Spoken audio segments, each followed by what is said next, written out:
हाँ जी प्यारे बच्चों, अगला टॉपिक जोड़ा है साढ़े कोल थर्ड यूनिट चो इंपल्स। इंपल्स की डेफिनेशन की होंदी है? हाँ जी, इंपल्स नो it is denoted as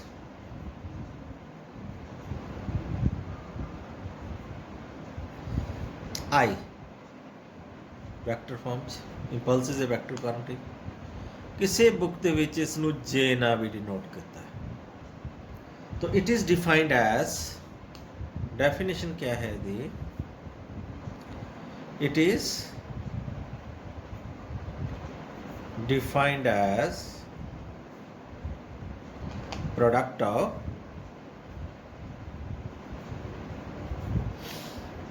force, कड़ी force, impulsive force and time। तो impulse का जो फार्मूला है, impulse is equal to force into time। Now expression for impulse,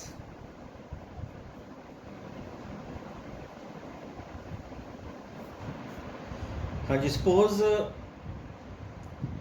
force F acts on a body, this is a impulsive force acts on a body for the small time dt, then small amount of impulse di will be is equal to f into dt। then total impulse पता करने वास्ते, to find the total impulse we will take integration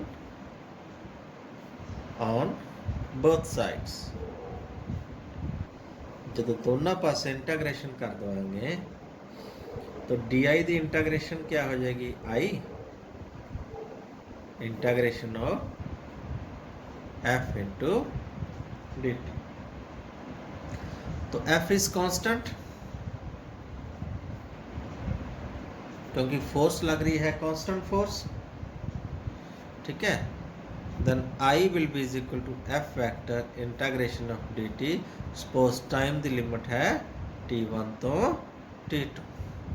then impulse I will be is equal to vector form f vector into t, फिर लिख दें upper limit minus lower limit t1 to t2, then f vector लिख सकते हैं t2 minus t, और f vector into delta t time interval, ठीक है जी। तो यूनिट्स ऑफ इंपल्स क्या होंगे? Units of impulse SI they which impulse के यूनिट्स होंगे Newton second, okay. Newton second या फिर किलोग्राम मीटर पर सेकेंड। एक आधे यूनिट्स है, this is the units of linear momentum. थानू हुणे दस दिया ये लीनियर मोमेंटम इंपल्स किवें बन गया। तो इत्थों मैं एक गल क्लीयर करना चाहना, dimensions of impulse will be same as that of dimensions of linear momentum।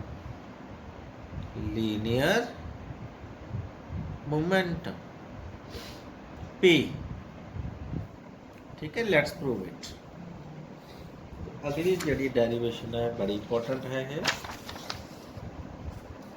जिसनों असी की कहने वेरी इंपॉर्टेंट डेरिवेशन। चांस बहुत ने पेपर च आंदे, impulse momentum theorem. Impulse momentum theorem.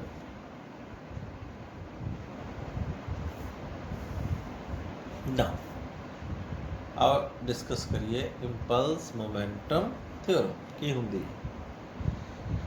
तो according to Newton second law of motion,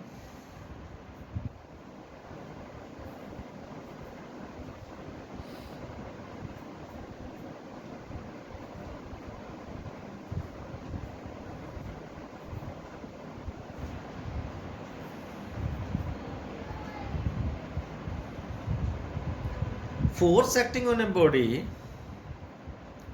is equal to rate of change of momentum, ठीक है। then force into dt आ जाएगा डिवाइडेड बाय टाइम है, dt मल्टीप्लाइड हो जाएगा इधर, लिख सकते हैं that is equal to change in momentum. फिर लिखेंगे taking integration on both sides, integrating both sides,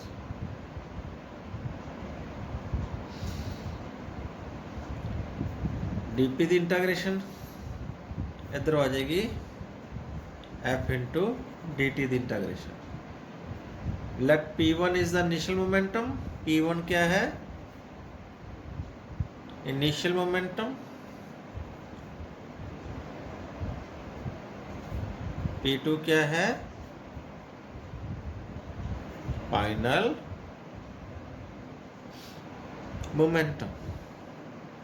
and इतने वेरिएबल है टाइम, इनिशियल टाइम 0 है तो फाइनल टाइम t ले लो, या t1 तो t2 भी ले सकते।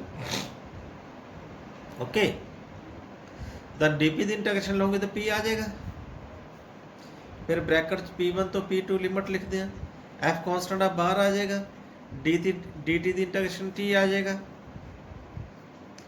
फिर 0 तो t लिखेंगे। अगला स्टेप होता है taking upper limit minus lower limit, ये हो जाएगा p2 माइनस p1, इधर हो जाएगा f into t minus 0, p2 minus p1 क्या हो गया change in momentum, f into t क्या हो जाएगा इम्पल्स, हेंस प्रूव्ड क्या change in momentum of a body is equal to its impulse, ठीक है। या जहाँ भी कह सकते हैं कि जड़ा बॉडी के उत्ते इंपल्स एक्ट हो रहा वो किते बराबर होएगा body they change of momentum, ठीक है जी। Now application of impulse. Next topic है अपने को applications of impulse. Now sari first application है a cricket player lowers his hand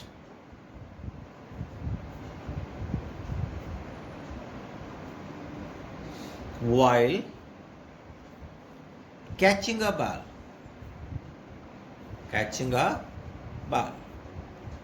because of impulse। ਜਦੋਂ ਵੀ ਕ੍ਰਿਕਟਰ ਹੁੰਦਾ गेंद ਨੂੰ कैच करता, दोनों हाथों नाल गेंद कैच करता तो अपने हाथ हेठा ले जाता, लोअर्स करता, ऊपर ਨੂੰ नहीं ले जाता। की कारण है तो ये एप्लीकेशन है इंपल्स की। इंपल्स बच्चे असी पढ़िया है impulse I is equal to F into T. T क्या है T is time of impact the time, and F क्या है impulsive force। हुण बच्चों इंपल्स का कांस्टेंट है आई इज ए कांस्टेंट, आई के बराबर है चेंज इन मोमेंटम ते p2 माइनस p1, क्योंकि चेंज इन मोमेंटम कांस्टेंट है। क्यों कांस्टेंट है? Principle of conservation of linear momentum, last topic last video थोड़े च कराया, क्योंकि ये एक्सटर्नल फोर्स तो कोई लग नहीं रही।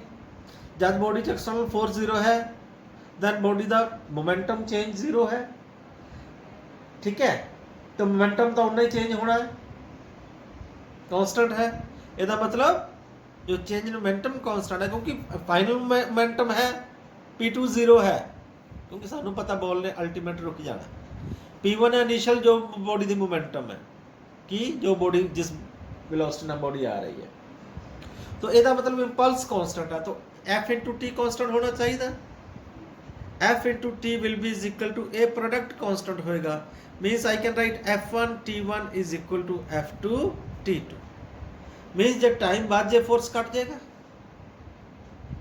हुण प्लेयर लोअर हैंड क्यों करता है? बिकॉज लोअरिंग हैंड दे नाल टाइम ऑफ इंपैक्ट बच्चों का इनक्रीज हो जाता है। Time of impact between the ball and your hands, हथ दे विच ते बॉल दे विच जिहड़ा टाइम ऑफ इंपैक्ट है इनक्रीज हो जाता है, तो जिहदे करके इंपल्सिव फोर्स डिक्रीज हो जाती है। प्रोडक्ट कांस्टेंट है ना, I can write force is equal to constant upon time, तो force is inversely proportional to time. If time increases force decreases, तो हाथ दे उत्ते सट घट लगदी, ठीक है। जे उल्टा कर लिए, टाइम ऑफ इंपैक्ट घटा दिए, मतलब उल्टी डायरेक्शन च हाथ थल्ले ले आने की बजाय ऊपर नूं लै जाइए, बॉल कैच करके देखियो कभी, थल्ले ले जाने की बजाय जिधर नूं बॉल आ रही है ਉਹਦੇ ਆਪੋਜ਼ਿਟ डायरेक्शन तुसीं हाथ लैके जाओ, कैच तो शायद कर लोगे तुसीं उस, लेकिन टाइम ऑफ इंपैक्ट उदों इन्ना घट जाएगा थोड़े हाथ ते मैक्सीमम सट वजेगी। ओके, तो क्रिकेटर ने चाहे फिजिक्स पढ़ी है चाहे ना पढ़ी होवे, लेकिन वो अप्लाई फील्ड दे विच उसनूं करदा ही करदा। ओके, समझ आ गया थानू। सैकेंड है एप्लीकेशंस बच्चों बहुत है, बुक खोलोगे थानू पता लग जाएगा।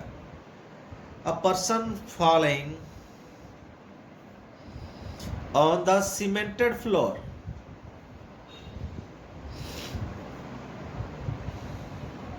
gets injured.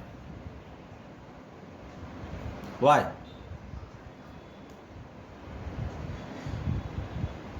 While falling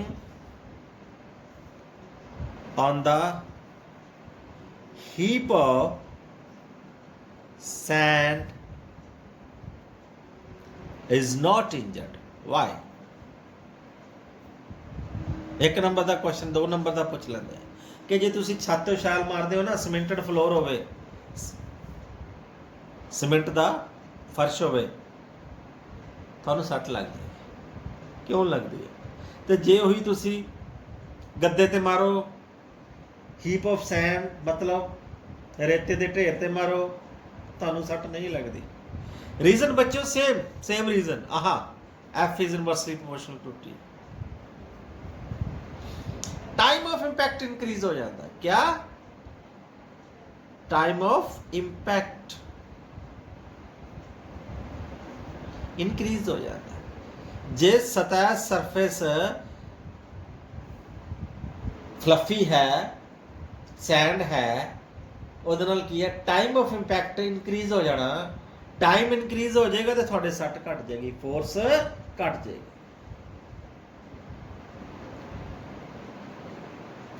समझ आ गया?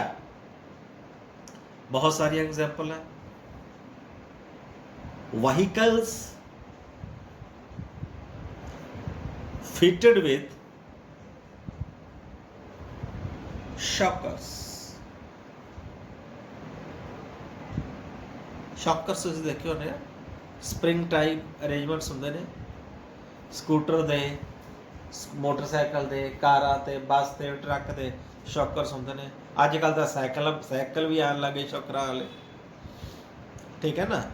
की परपज़ आ शॉकर क्यों लाए जाते हैं? वही गल, तुसीं सफ़र कर रहे हो तो जिन्ने वधिया शॉकर्स होणगे, टाइम ऑफ इंपैक्ट उन्ना ज़्यादा होएगा। Time of impact shock absorber, shockers का मतलब शॉक अब्जॉर्वर मीनस जिवें खड्डे दे विच तुहाडे टायर वजणगे ते बॉडी दा तुहानूं उसका जर्क ਪਹੁੰਚਣ ਲੱਗੇ ਟਾਈਮ ਵੱਧ ਜਾਏਗਾ, ਟਾਈਮ ਇੰਪੈਕਟ ਵੱਧ ਜਾਏਗਾ ਤੇ ਫੋਰਸ ਘਟ ਜਾਏਗੀ। ਟ੍ਰੇਨ ਦੇ ਵਿੱਚ ਵੀ ਇਹੀ ਸ਼ੌਕਰ ਹੁੰਦੇ ਨੇ, ਟਰਾਲੀ ਦੇ ਵਿੱਚ, ਟਰੈਕਟਰ ਦੀ ਟਰਾਲੀ ਦੇ ਵਿੱਚ ਸ਼ੌਕਰ ਨਹੀਂ ਹੁੰਦੇ। ਟਰੈਕਟਰ ਦੀ ਟਰਾਲੀ 'ਚ ਸਫ਼ਰ ਕੀਤਾ ਕਿ ਤੁਸੀਂ ਕੀਤਾ ਹੋਵੇਗਾ ਤੇ ਵੇਖਿਓ ਕਦੇ, ਖਾਧਾ ਪੀਤਾ ਹਜਮ ਹੋ ਜਾਂਦਾ। ਕਿਉਂ? ਉਹਦੇ 'ਚ ਸ਼ੌਕਰ ਨਹੀਂ ਹੁੰਦੇ ਟਰਾਲੀ ਦੇ ਵਿੱਚ, ਕਿਉਂਕਿ ਉਹਦੇ 'ਚ ਸਮਾਨ ਖੜਨਾ ਹੁੰਦਾ, मतलब जो भी है फार्मर्स ने, है ना। तो ਬੰਦਿਆਂ ਵਾਸਤੇ ਟਰਾਲੀ ਨਹੀਂ ਬਣਾਈ ਜਾਂਦੀ। तो ਟਰਾਲੀ ਦੇ ਵਿੱਚ ਸ਼ੌਕਰ ਨਹੀਂ ਹੁੰਦੇ ਤੇ ਉਹਦੇ ਵਿੱਚ ਬਹੁਤ ਜ਼ਿਆਦਾ ਤੁਹਾਨੂੰ ਔਖਾ ਮਹਿਸੂਸ ਹੁੰਦਾ ਟਰਾਲੀ ਦੇ ਵਿੱਚ ਸਫ਼ਰ ਕਰਨਾ। ਬਹੁਤ ਸਾਰੀ ਐਗਜ਼ਾਮਪਲਸ ਹੋ ਰਹਾ ਬੇਟਾ। glasswares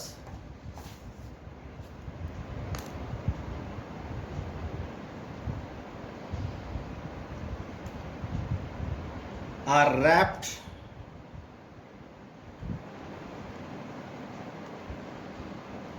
in straw pieces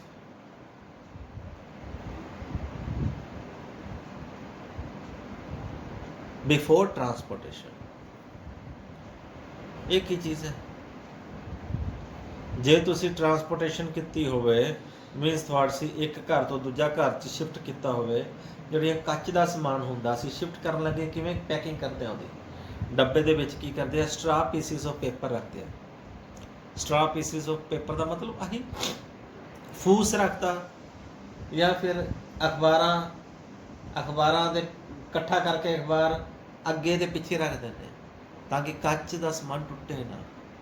ਕਿਉਂਕਿ ਜਦੋਂ ਵੀ ਤੁਸੀਂ ਟਰਾਂਸਪੋਰਟੇਸ਼ਨ ਕਰੋਗੇ, ਡੱਬੇ ਦੇ ਵਿੱਚ ਜਿੱਥੇ ਵੀ ਜਾਓਗੇ, ਗੱਡੇ 'ਚ ਜਾਂ ਟਰਾਲੇ ਜਿੱਥੇ ਵੀ ਸਮਾਨ ਰੱਖੋਗੇ, ਤਾਂ ਨੈਚੁਰਲੀ ਖੱਡੇ ਤਾਂ ਆਪਣੇ ਪੰਜਾਬ ਦੀਆਂ ਸੜਕਾਂ ਦਾ ਪਤਾ ਹੀ ਹੈ।